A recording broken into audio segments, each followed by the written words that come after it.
Hello, and welcome to the Project Good podcast. I'm your host, Anne Marie Hilton. Project Good is a social impact podcast interviewing experts and advocates about the pressing problems that we face globally and hearing how they suggest we move forward in the future.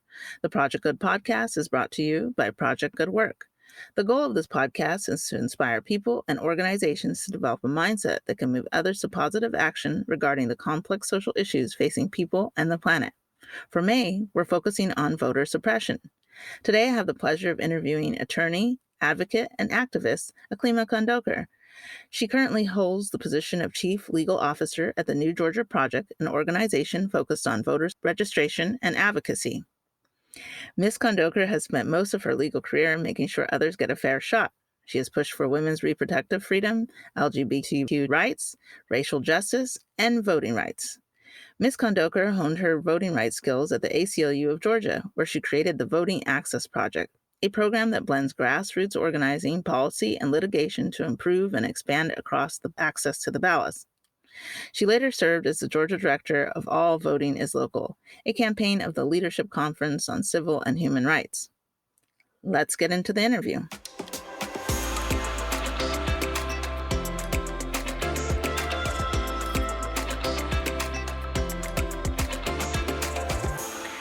Before she became the chief legal officer for the New Georgia Project, Akilema Kondokor was staff attorney and senior manager for the Voting Access Project at the ACLU of Georgia. It was a project created and designed to open pathways to the ballot. While at the ACLU of Georgia, she focused on First and Fourth Amendment issues, women's reproductive freedoms, and voting rights. Her voting rights work in Georgia includes litigation and advocacy. She has been involved in the development and execution of voting rights that has included crafting policy and regulatory proposals, partnership development, monitoring local election boards, and successfully advocating for voting sites. During the 2020 election cycle in Georgia, Ms. Kondokor worked to expand voting access statewide, including adding ballot drop boxes, opening early voting sites in communities of color, and advocating for ballot access expansion through elective election administration at both the state and county level. Ms. Kondokor holds a degree in psychology from Stony Brook University and a law degree from John Marshall Law School in Atlanta. She's committed to local and national initiatives that serve both the community and gives everyone a voice through their vote. Welcome, Ms. Kondokor. Before we get into the questions, what inspired you to become an attorney focused on voter rights? So thank you so much for having me. I'm so excited for this conversation and for the great work that you all are doing, especially through this podcast. So my voting rights and advocacy journey started back in New York, where I hail from. I worked as a crisis intervention counselor, where I answered the National Suicide Hotline. We also answered the Middle Earth Hotline and served as a baby safe haven. In my work there, I mainly heard issues from women who were fighting through domestic issues and other civil and human rights violations. I could help people with their immediate crisis, whether it was self-harm, whether it was suicide. I was able to help get folks off of the ledge. But the bigger issue that I could never touch were these larger issues, these systems of oppression through the law that kept people from realizing their full dignity and humanity. This is what pushed me to pursue a career in law. And this is what also pushed me to come to Atlanta. So not only am I, considerably devoted to this type of work, my mother also happened to move to Georgia, and I'm a mama's girl. So I followed her down. Because that's where my heart is. And in doing so, I pursued a career in public interest because I felt like that was the best pathway to elevate the voices of those who were unheard and were disproportionately harmed by systems of oppression and suppression across our nation, but particularly in Georgia. So I started working at the ACLU of Georgia, handling women's reproductive rights issues and a plethora of other issues that the ACLU covers. But what became most apparent to me are the issues surrounding voting rights and access to the ballot, because all of those women's rights issues that inspired my work to become an attorney actually came from access to the ballot box. The strength and power of your community and how you can stand up for what is meaningful change for you comes from your elected officials, comes from policy, comes from your legislature. And if you don't have access to the ballot, you don't have access to that type of change. And so I became a lawyer because I felt like the courts were the appropriate space to begin to dig into these issues and find solutions with long-term impact, but then found my way into the voting rights world because that is the space in which all of our fundamental rights rely. Without the right to vote, you do not have the capacity for change. And so this is why my work has centered on both the law, advocacy strategies, but also voting rights within the community. Now, that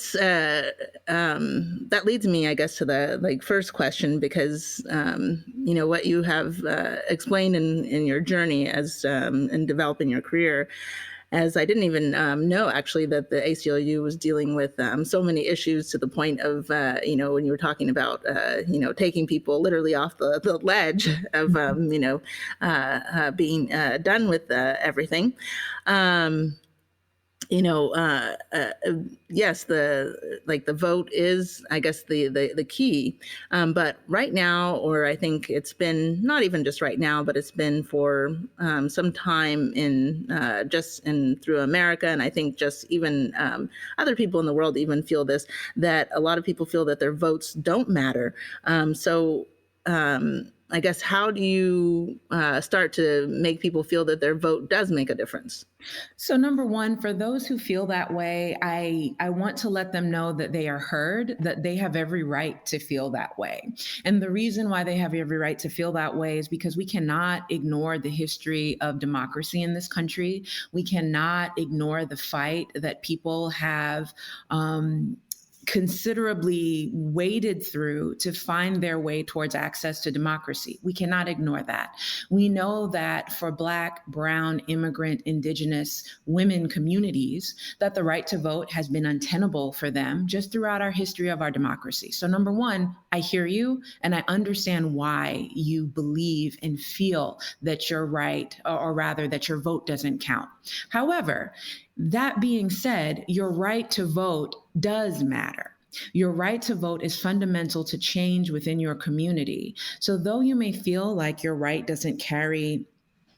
vote doesn't carry much weight, that right to vote does carry weight.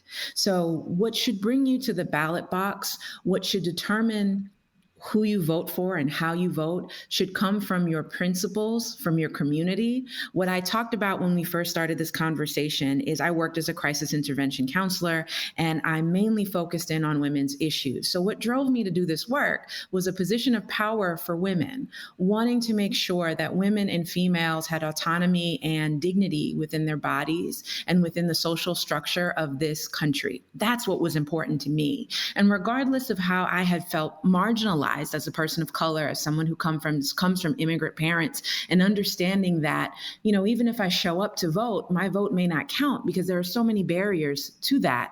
I understood that the weight and value of my right to vote still matters. And there's a reason why it's so difficult and challenging for someone like me to vote. It's because that right to vote has power, because that right to vote can inspire change. So for those of us who feel a bit apathetic, feel a bit beaten down, feel like there's no point to it all, please understand that your feelings are valid, but notwithstanding the validity of those feelings, the power of your vote still counts, and that right is powerful. So please do exercise it, because it is through that right to vote that we can begin to see change. And the more of us who mobilize and show up to the ballot box, the more difficult it will be for others to ignore us. So certainly show up to vote. Even if you don't believe that it's going to make a difference, even if you think, oh, things are going to go along the way they always have, you have an issue that matters to you. You have people in your community whose life and dignity matter to you. Show up for them and bring other people that you care about to show up with you, because together we can inspire change. Yes. One of the things I always, I actually was not born in the U.S. And came here. I came here when I was young.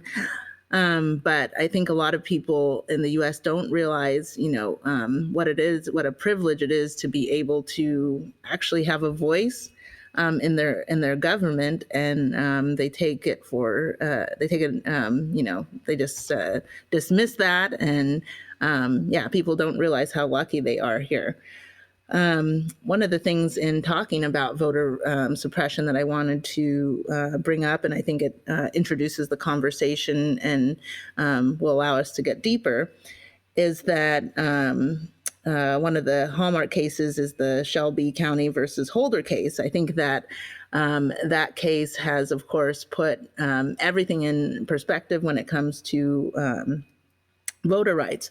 Would you mind explaining, since you are, of course, the attorney and I'm at the host, of how the Shelby County versus Holder case puts the Voting Rights Act in danger? Certainly. So, to have a quick, by way of quick background and primer, so the Voting Rights Act of 1965, and in particular, Section 2 of the Voting Rights Act, is the most powerful tool that we have from the federal government to protect against disenfranchisement, in particular in communities of color.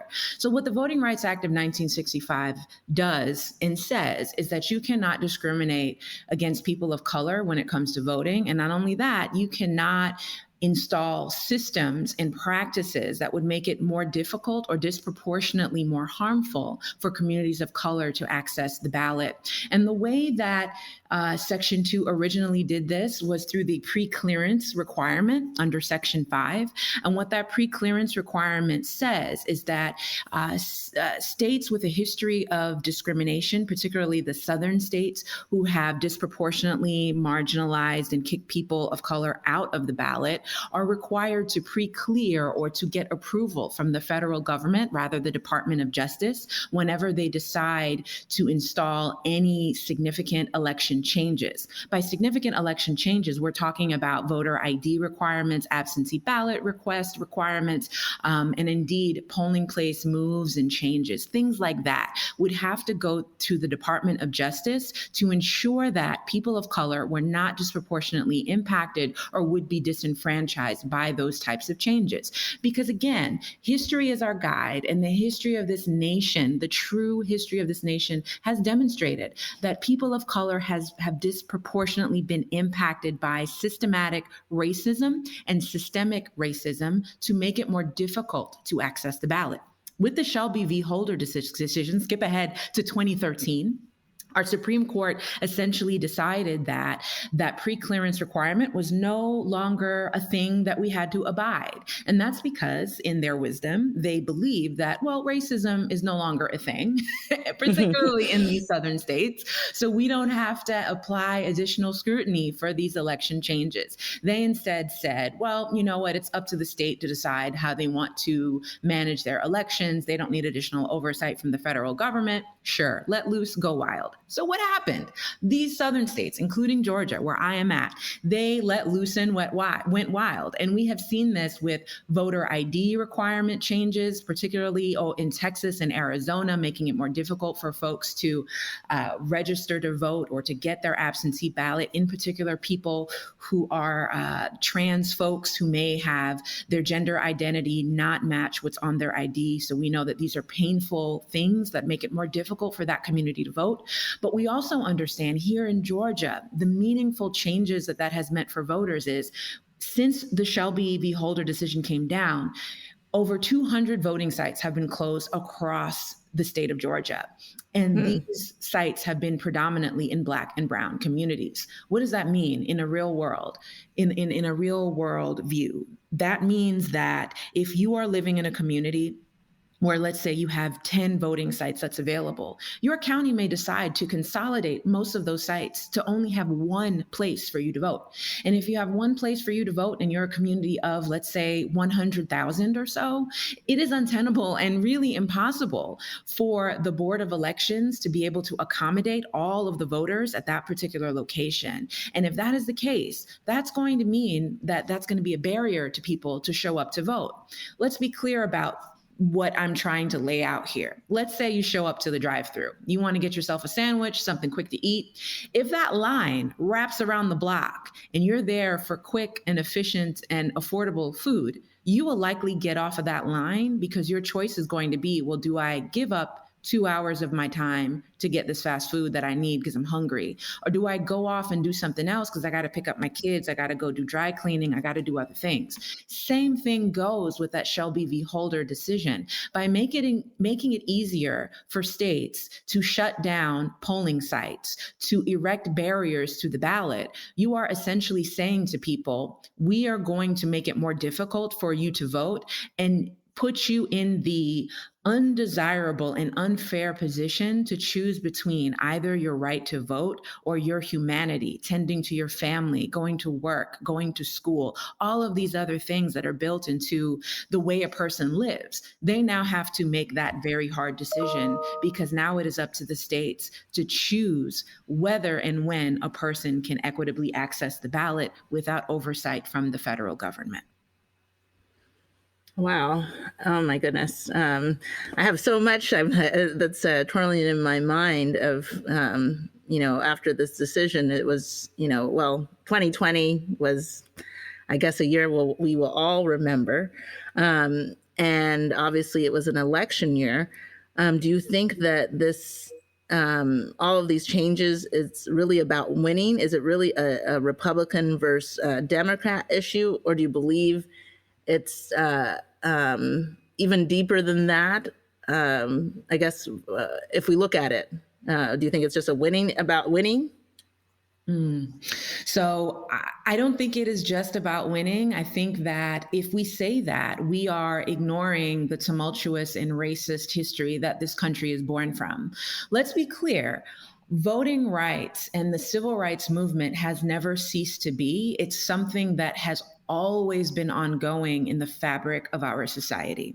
So when the Voting Rights Act of 1965 was passed, let's be clear, this was on the heels of Bloody Sunday, where people were dragged and beaten bloody as they were crossing the Edmund Pettus Bridge. Let's be clear that this comes prior to that from a history of Jim Crow laws that have segregated communities, from a history of Black folks being lynched, being pulled from voting sites, having dogs unleashed and having hoses drag them into the streets. Let's be clear that from that history, the continuation that we have seen from 1965 to now is this fight to make it more difficult for people's voices to be heard at the ballot box. And again, this takes me back to this idea of empowerment that we talked about at the very beginning of this conversation. Your right to vote, that inherent right, gives you power. And the reason why people have had to march, sit, stand, and bleed and die for this right is because within that power is the power to change. And I think it stretches far beyond partisanship and goes to the fabric of change within this country and for our democracy. So it is not just a matter of partisanship, though I think that is a very important piece to uplift. But I think we should never lose sight of the history of where we're coming from, regardless of what people want to say about critical race theory, which is a whole other thing. But let's be clear that we cannot ignore our tumultuous and racist past because it is also our present. And we know that understanding this past is what's going to mobilize us to do more in the future. So this momentum is a renewed momentum, but it is not a new momentum. It's something that we've always had in our history, and we've never stopped this fight for voting rights.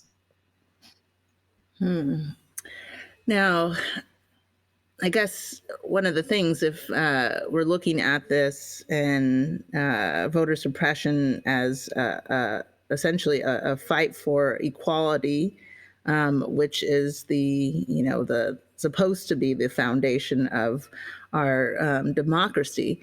Would you say then, with all of these states, because I forget, I'm sure the number has changed since the last time I looked, but as soon it was like, I felt when I was reading that all the states, they were like, on their toes, just waiting for this Supreme Court decision to just, unleash everything that they could think of, which is scary because then we have to, really look at the people that we put in charge.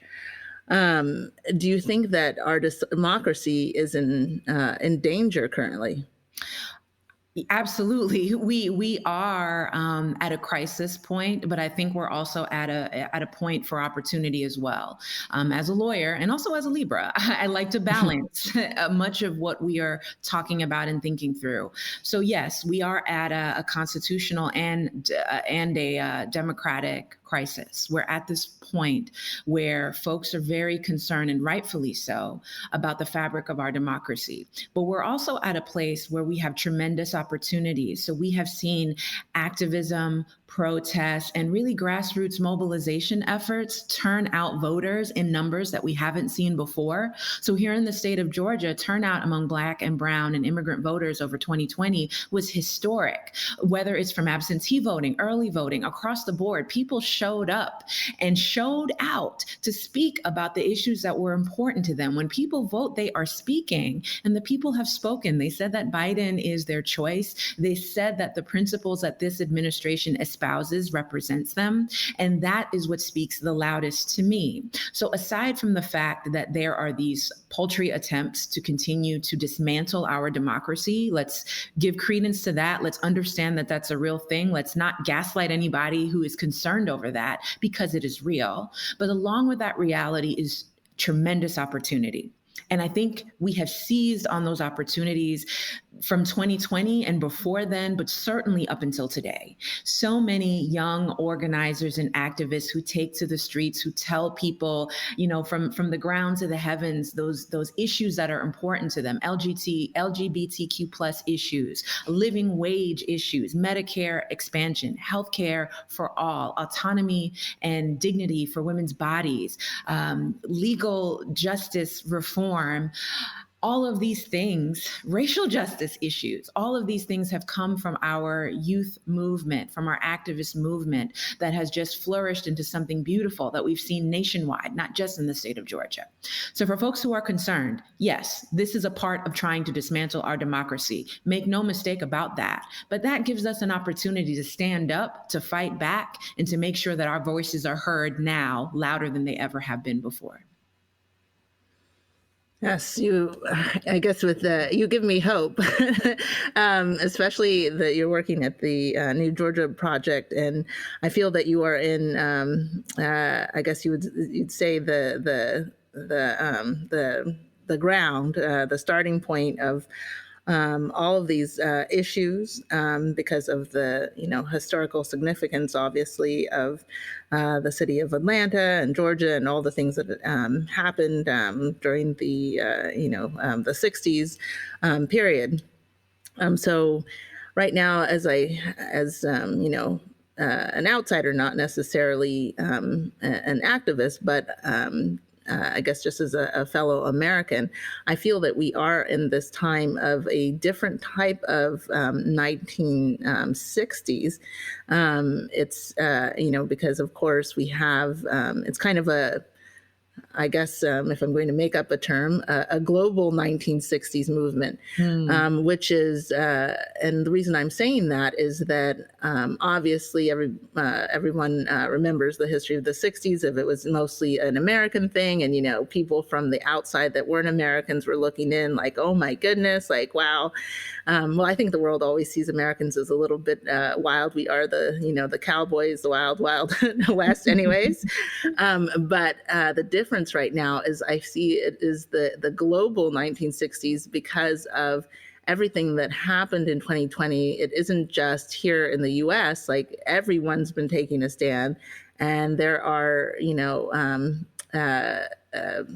protests and everything, looking at everything that we have, I will say, set as our standard in our lives.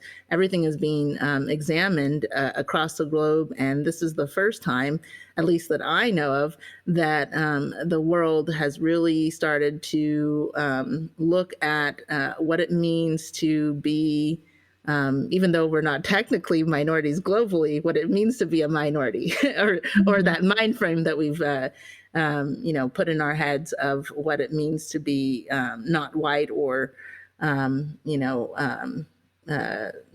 will say, I guess, not white, because if we're honest, what we call minorities are actually the global majority.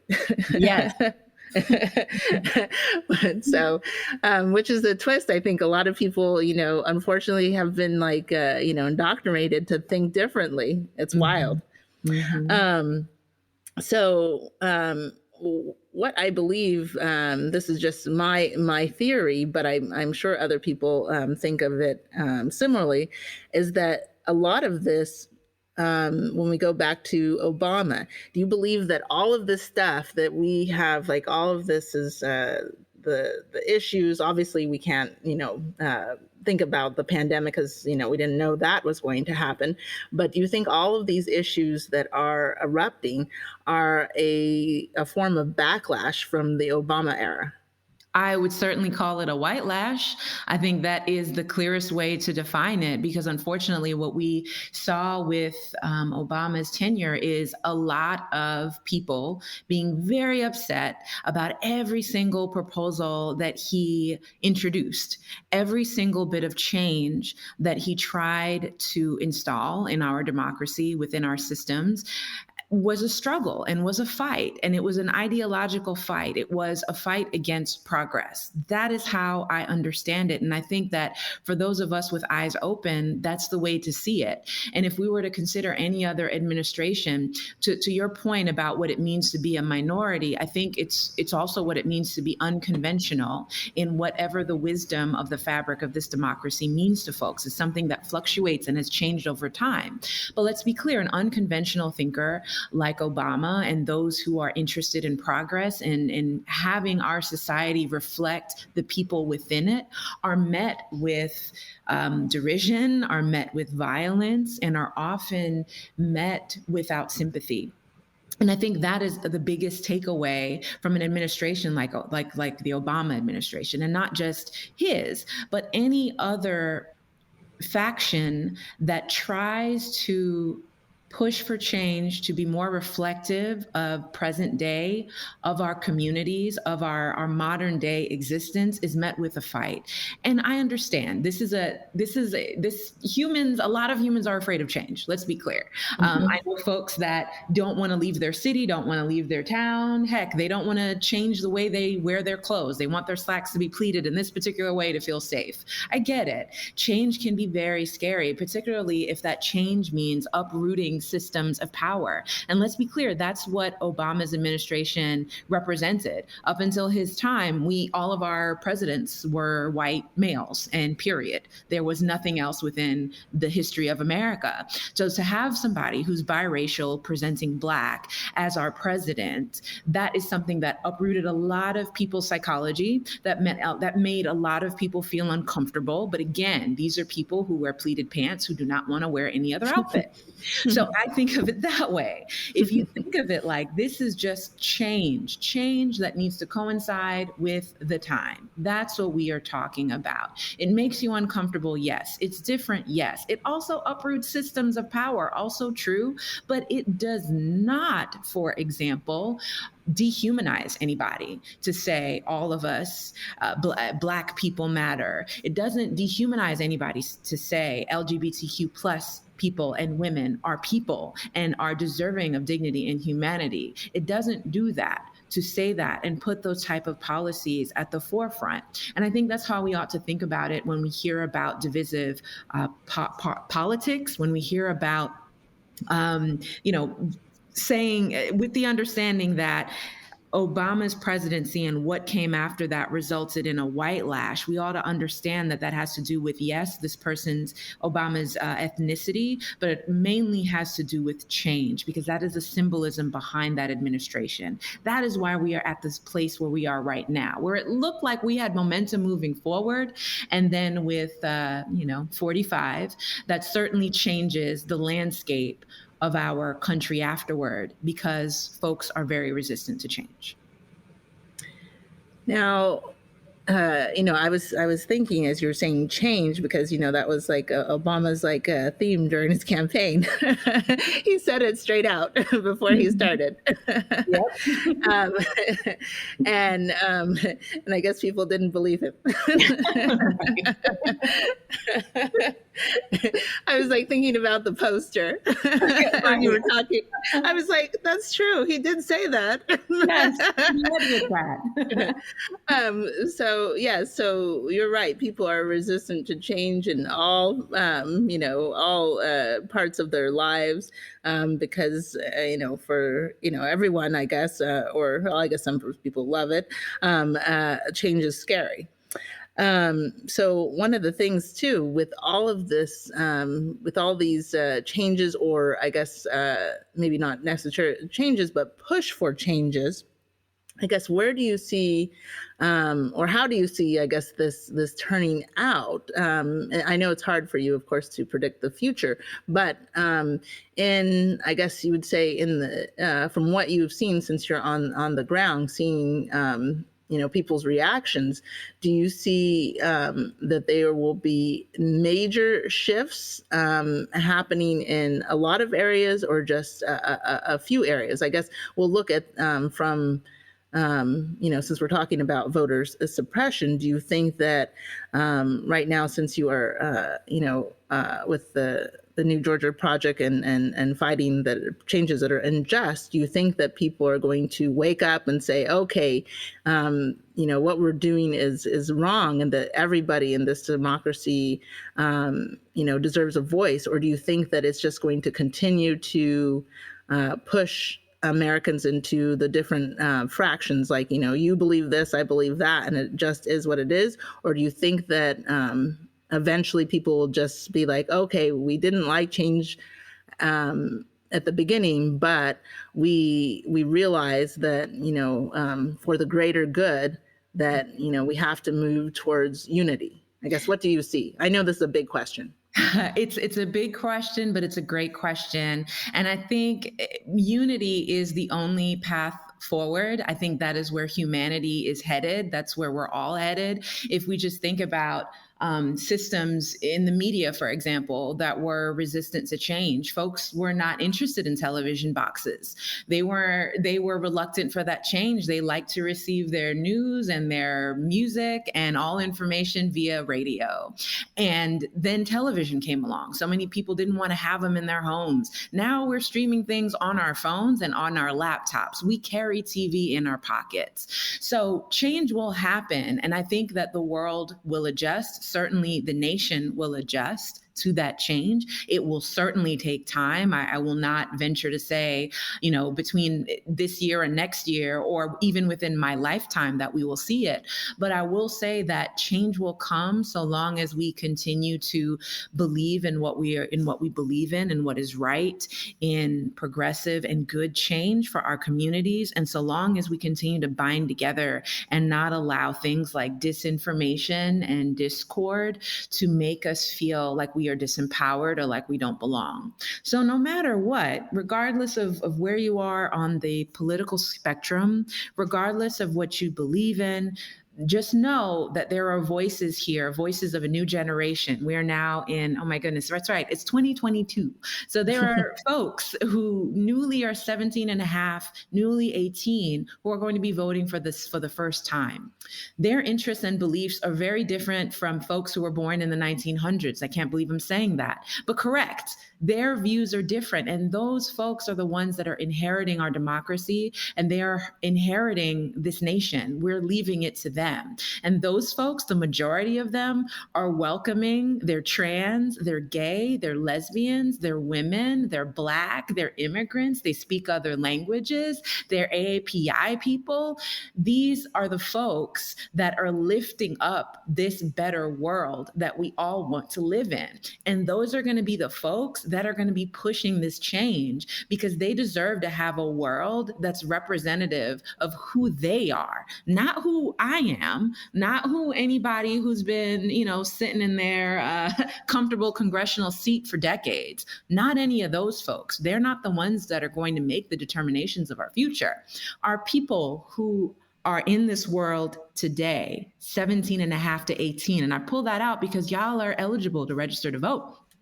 Y'all are eligible to show up at the ballot box now. So you can have your say on what's important. Do you have too much college debt?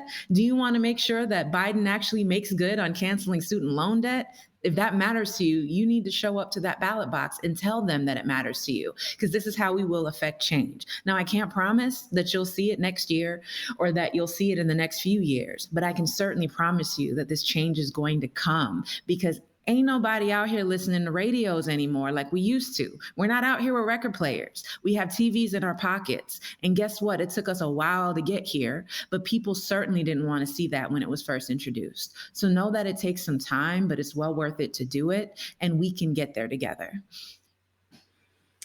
Yes, I think, I'm just going to say a statement, but I think, obviously we've went through trauma, and usually this is from like if people do therapy, when you go through trauma, it's the time for, to make major changes.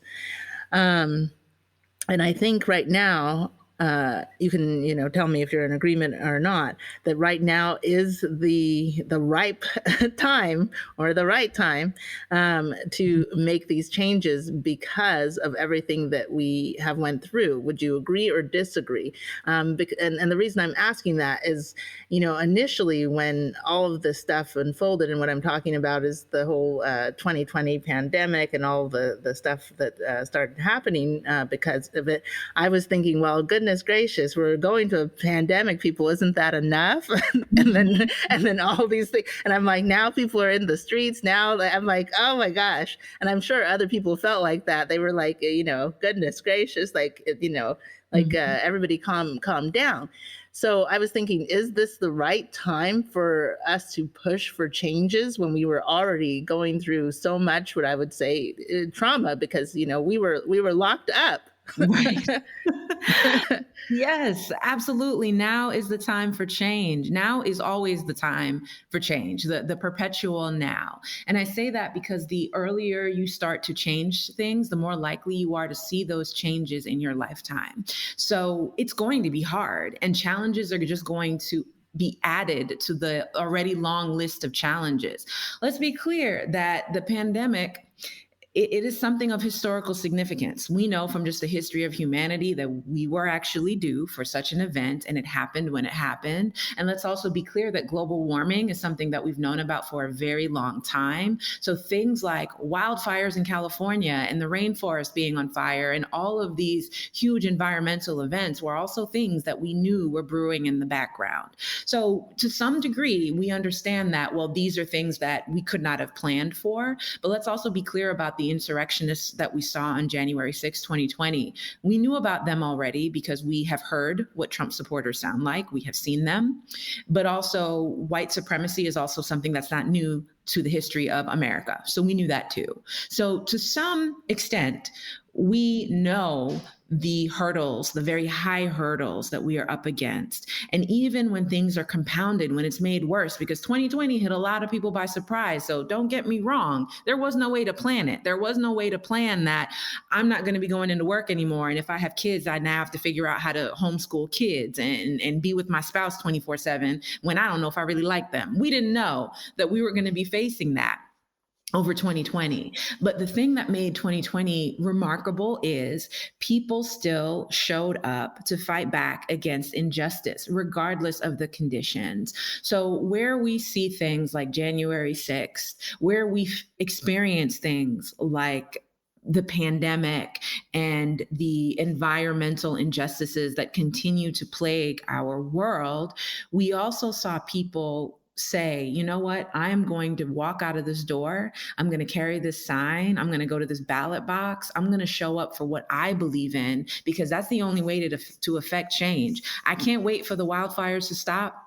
I can't wait for white supremacists to get it through their heads that we belong here.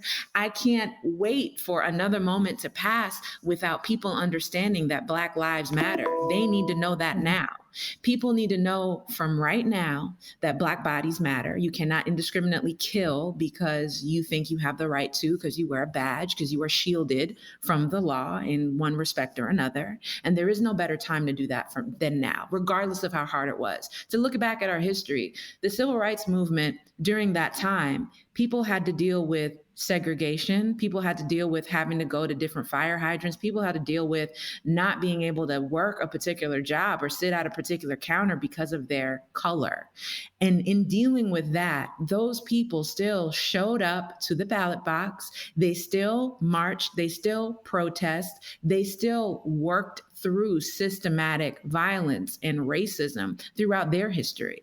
And so, with these unique challenges of our modern day era, it is incumbent on all of us to seize on the now, to take a piece of what John Lewis has said.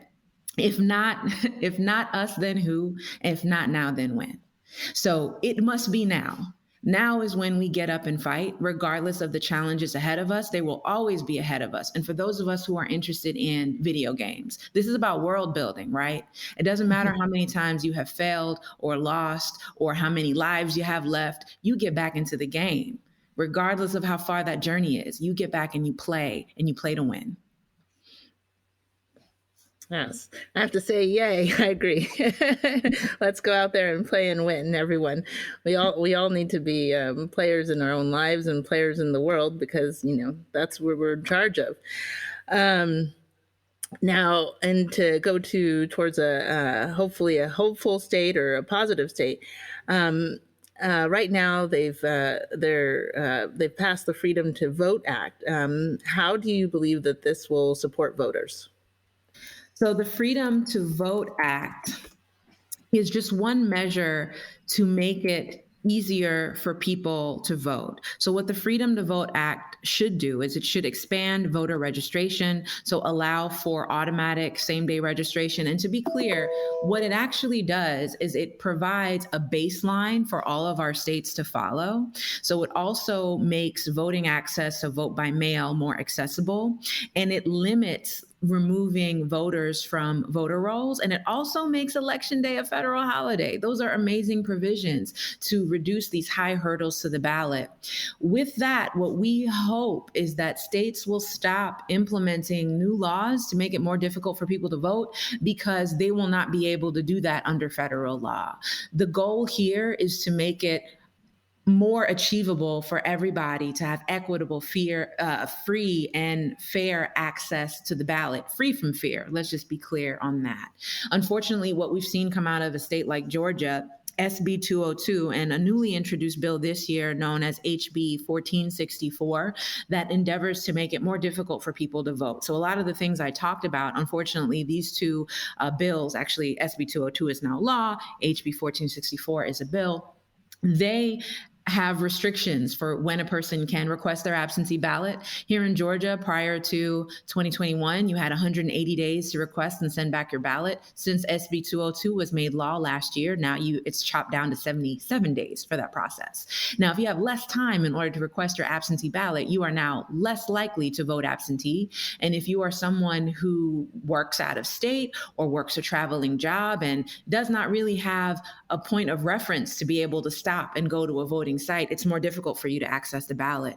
So having the Freedom to Vote Act in place will make it easier for people to have vote by mail and have access to early voting. I mentioned before that the Shelby v. Holder decision really chopped down the amount of voting sites that we had across the state of Georgia. Indeed, under SB 202, because we did not have that pre-clearance requirement in place, the state of Georgia had also determined that drop boxes, free and available way to deliver your absentee ballot, were now reduced. The recommendation by the federal government, the EAC Commission, recommended 1 per 18,000 or 20,000 voters. The state of Georgia said 1 per 100,000 voters, or 1 per every early vote site, whichever is less. So I provided the stat, over 200 voting sites have closed across the state.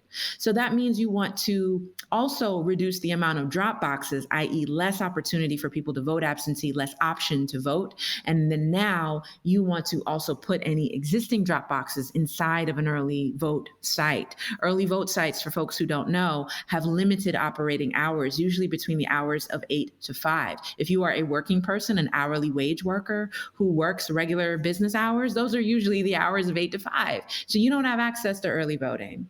And here in this country, we know that that Tuesday in November is your opportunity to vote. But that is also a weekday, and that is when you have to be at work. So having the Freedom to Vote Act in place would also mean that Tuesday would be a federal holiday, which means you likely will not have to work, which means you can now assess your time and devote your time to participating in our democracy. So what I hope that I showcased here, hopefully with not too much confusion, is how the Freedom to Vote Act would provide cover for states like Georgia that seek to dismantle access to the ballot, that seek to make it more difficult for people to vote, with a standard for each and every state to follow to make sure that more people have equitable, free, and available access to the ballot.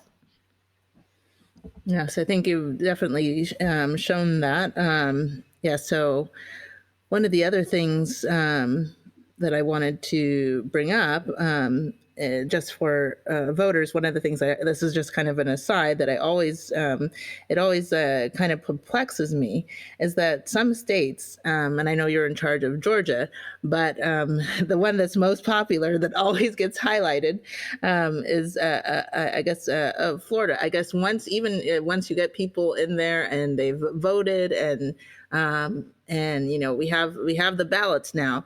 I guess why, when after the election is done, that we can never just get some clear results from some states. I'll just point out Florida since it always comes up, and I'm not sure if it's just all the sunshine and the beach that's going on there, that causes. There always to be problems there.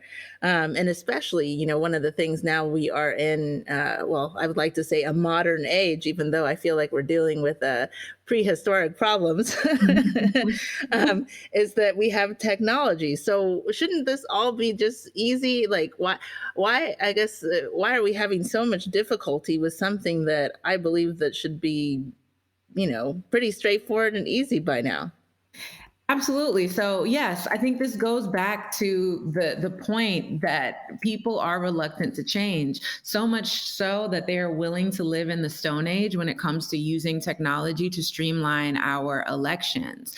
And so let's think about what that means. I talked about, record players, radios, and moving into the TV era, how that was a difficult thing to balance back in the day. And that is what that reluctance to change means, is that when you are adopting new systems of technology to help streamline your work, to help make it safer, then you have more effective strategies to allow more people to vote. Let's think about things like disenfranchisement. States like Maine and Vermont that are mostly white in community and voting age population make it possible for everybody to vote, even if you are incarcerated. They make it possible for you to vote. Let's look at a state like Florida that did not want to make it possible for people with felonies to vote until fairly recently, through several hurdles to make it possible to vote. And let's look at what those communities in Florida typically look like. They are overwhelmingly people of color, immigrant communities, Spanish-speaking folks, people from the Haitian community and Cuban community are there. And so we need to think of it not in a vacuum, but think of it over time. The fact that technology makes it easier for a lot of things to be streamlined, particularly our elections, the fact that certain states with certain populations do make it much easier for some people to vote based on those populations that they have. And let's take it together with just the history of resistance to change.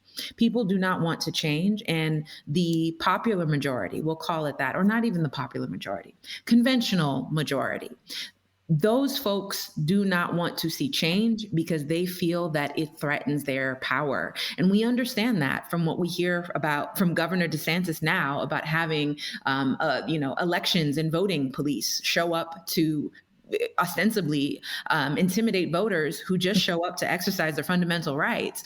All of these things to make it more difficult to get vote totals means you do not have a streamlined election administration process so that your clerks, your board of elections administrators and supervisors have a way to actually count accurate vote totals and provide them, because you have not provided them the resources that they need. But added to that, you are not taking into account the needs of your community, your diverse, robust, and colorful community. You're not making it easy for them to vote, and it's intentional, because we can look at other states that have a white majority who are able to surmount these high hurdles a lot easier than a state like Florida can. America has an ethics and moral problem. Wow. I guess bringing it just to an everyday person, and a lot of times, as I was mentioning at the beginning, a lot of us feel powerless. So what 3 ways do you suggest that we can help as just like a regular Joe or like out there, or I should say a Joanne, so I'm inclusive for both men and women, that we can help to prevent voter suppression? For everyday humans, number one, understand our history. And when I say that, I mean our factual history. Please do not buy into misinformation and disinformation. Consider your source of information and news. So please do not rely on what Facebook and Twitter and other insular groups are trying to tell you. Look at trusted, reputable, independent sources for information about our history, because you should learn about how our country has come to be the way that it is. You need to learn about the issues that are important to you and the communities who are most impacted by the decisions that our government makes. So let's start with truth. Number 2, register to vote. Whether you feel like, it doesn't count, or I don't know what it's going to be like, or it doesn't matter, register to vote and learn about the importance of registering to vote. So continue your learning journey in step number 2. Number 3, learn about the issues in your community. Continue to find ways to uplift people that matter to you, and find an anchor organization and volunteer with them. If you're in Georgia, come over to the New Georgia Project. Visit us at newgeorgiaproject.org to learn more about volunteer opportunities and the work that we do. Whether it's phone banking, whether it's text banking, whether it's knocking on doors to have one-on-one conversations with people in community to learn about their issues, you can become an advocate that way. So top 3, learn factual, reputable information about your history, about your government. Number 2, register to vote, and not just register, please participate. And then number 3, show up and volunteer. Show up and be an advocate. Anybody can be a volunteer, regardless of your capacity, because what you're going to do when you volunteer with whichever organization you believe in that believes in your issues is you're going to support your community. You're going to learn more about your community. And if you are a white ally or someone who is privileged, who is concerned that, well, I haven't been through a lot of these struggles, I don't know, do I belong here? Yes, you do. You can use your privilege and use your power to empower others. And if you are disempowered, guess what? Getting together with a community of people who have shared interests or maybe differing views can help to uplift you and uplift the needs of your community. There's always a way to get things better, and we can do it together. That's fantastic. And now for a fun question.